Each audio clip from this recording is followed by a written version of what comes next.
Salut à tous, j'espère que vous allez bien, que vous passez une très belle journée. Je suis comme d'habitude super heureuse de vous retrouver aujourd'hui sur la chaîne YouTube pour une nouvelle vidéo revue.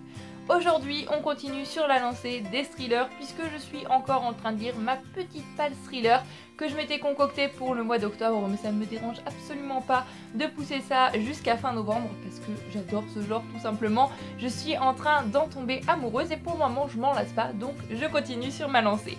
Aujourd'hui, je vais vous parler du livre La fille du train de Paula Hawkins, paru en grand format aux éditions Sonatine. Pour les amoureux du livre de poche, c'est aussi paru chez Pocket.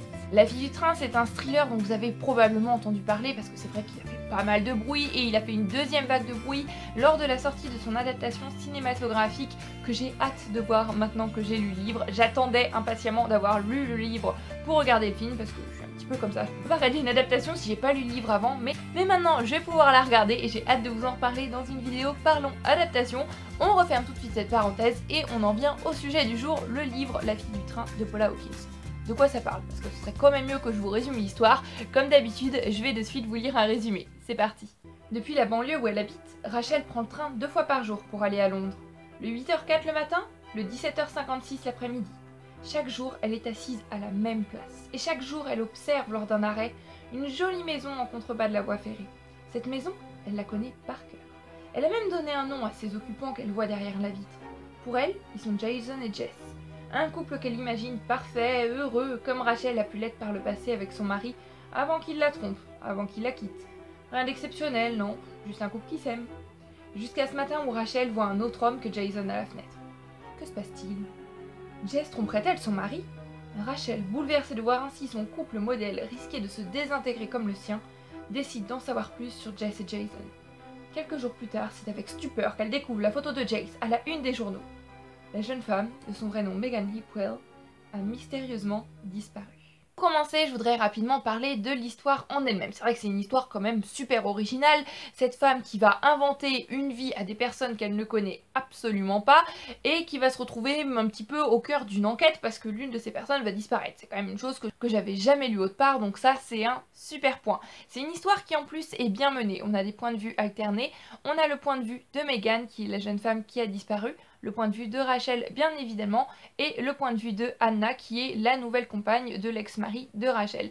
J'ai bien aimé ces 3 points de vue, je trouve que ça apporte une vision différente de l'histoire, une vision différente des personnages les uns entre les autres, et ça c'est un bon point aussi. L'ambiance de ce livre aussi est très particulière, notamment les passages où Rachel est narratrice, puisqu'on navigue à travers l'esprit trouble de Rachel. Ce qu'il faut savoir, c'est que Rachel est alcoolique. Et la nuit où Megan a disparu, elle se souvient pas trop de grand chose, comme ça lui arrive assez régulièrement lorsqu'elle boit trop. Et nous aussi on navigue à travers cet esprit flou avec des relents d'alcool et on vit à travers ce personnage sa lutte quotidienne contre l'alcoolisme qui est une maladie. Je ne bois personnellement pas beaucoup d'alcool, c'est pas une chose que j'aime particulièrement, mais si j'aimais boire de l'alcool, je pense que j'en aurais plus bu pendant un petit moment parce que on voit tous les ravages que ça peut faire sur la mémoire et il y a des moments où ça fait limite flipper. C'est un thriller, donc ce qui est le plus intéressant, c'est la fin du livre. Est-ce que la fin m'a surprise? Est-ce que la fin m'a scotché sur mon fauteuil, m'a laissé sur les fesses? Est-ce que je me suis dit, waouh, ça, je l'avais pas vu venir? Pas du tout, en fait. Voilà, c'est ça que j'ai trouvé un petit peu décevant, c'est que le meurtrier, pour moi, c'était prévisible depuis quelque temps déjà. Il n'y a pas eu de grosses révélations, il n'y a pas eu de grosses stupeurs et... voilà, la fin me laisse un petit peu sur ma faim, si j'ai envie de faire un jeu de mots pourri, c'est ça que je dirais, et je trouve ça un petit peu dommage. Pour le moment, je n'ai lu que 3 livres des éditions Sonatine, qui sont Avant d'aller dormir de S.J. Watson, que j'avais pas vraiment aimé, j'avais pas accroché à l'histoire, que je trouvais assez répétitive, et pareil, la fin ne m'avait pas surprise. J'ai ensuite lu Hortense de Jacques Expert, dont je vous ai parlé il y a peu de temps sur la chaîne, et c'est pareil, la fin, j'avais pas accroché, je trouvais qu'il manquait quelque chose, qu'il manquait quelques pages, que c'était vraiment dommage. Et encore une fois, avec La fille du train, j'accroche pas à la fin. Alors je commence à me dire que ça fait un petit peu beaucoup. Peut-être que je n'ai lu que 3 livres des éditions Sonatine, je vais persévérer encore un petit peu on croise les doigts, mais pour le moment c'est une maison d'édition avec laquelle je n'accroche pas trop et je trouve ça dommage. Pour en venir maintenant aux personnages en eux-mêmes, on va commencer par le personnage de Rachel. Rachel, c'est un personnage avec lequel dès le début j'ai eu beaucoup de mal. J'ai eu beaucoup de mal à la trouver attachante et j'arrivais pas vraiment à avoir d'empathie pour elle parce que j'avais l'impression qu'elle commettait toujours les mêmes erreurs. C'est peut-être dû à son alcoolisme et d'un côté j'avais envie de l'aider, j'avais envie qu'elle aille mieux, j'avais envie de la consoler à certains moments et d'un autre côté j'avais envie de lui dire mais arrête 2 minutes. Son imagination avec les personnages de Jess, de Jason, d'accord, si ça s'arrête à simplement de l'imagination, mais ça va vraiment loin. J'ai une impression assez dérangeante parfois quand j'étais en train de lire que ce qu'elle faisait, c'était par moments clairement du voyeurisme. Mais nous, on a envie aussi de connaître ces personnages un petit peu plus en profondeur, et finalement on se retrouve nous aussi voyeurs. Ça fait ressentir des émotions et des sentiments assez particuliers que je ressens pas du tout dans toutes mes lectures. Pour en venir maintenant au personnage de Megan. Megan, cette jeune femme qui va mystérieusement disparaître. C'est un personnage que j'appréciais au début, puis petit à petit on apprend à la connaître un petit peu plus et elle m'est devenue carrément antipathique. Bon là je me suis dit, sur 3 narratrices, il y en a déjà 2, j'ai du mal avec elle, j'arrive pas à m'y attacher. Ouf, on est un petit peu mal parti. Reste la 3e narratrice, Anna. Anna, la nouvelle femme de l'ex-mari de Rachel. Je sais pas si vous arrivez à suivre un petit peu ce schéma. Et c'est pareil.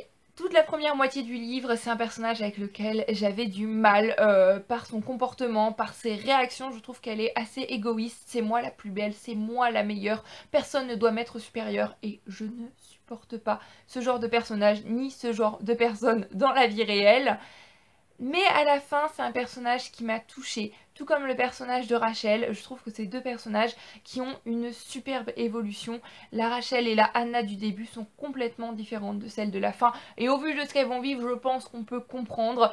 Mais c'est une chose qui m'a beaucoup touchée. Au niveau de la psychologie des personnages, il y a vraiment un travail de fou. Et je pense encore à Rachel avec son alcoolisme. On vit avec elle la lutte constante que c'est contre l'alcool. Et c'est quelque chose de terrifiant parce qu'on se dit que tout un tas de gens vivent ça au quotidien.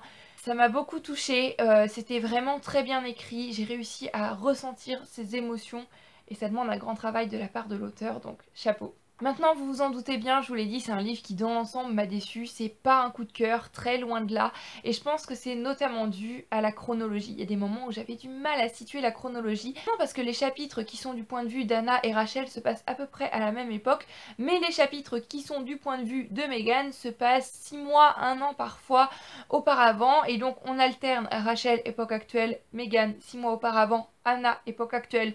Donc au début je me suis dit ouh là là, c'est quoi cette chronologie un peu chelou. J'ai du mal à me repérer là-dedans et finalement ça a un petit peu plombé ma lecture, même si petit à petit j'ai pris le rythme parce que voilà, je trouvais que c'était pas une chronologie assez logique selon moi. J'aime bien que tout aille dans un certain ordre et ça m'a perturbée. En plus de ça, je vous l'ai déjà dit tout à l'heure, j'ai pas trouvé la fin mémorable, la fin scotchante, mais j'ai quand même hâte de voir l'adaptation ciné et de vous en reparler dans une vidéo. Parlons adaptation parce que si c'est bien fait, ça peut quand même donner un thriller assez haletant.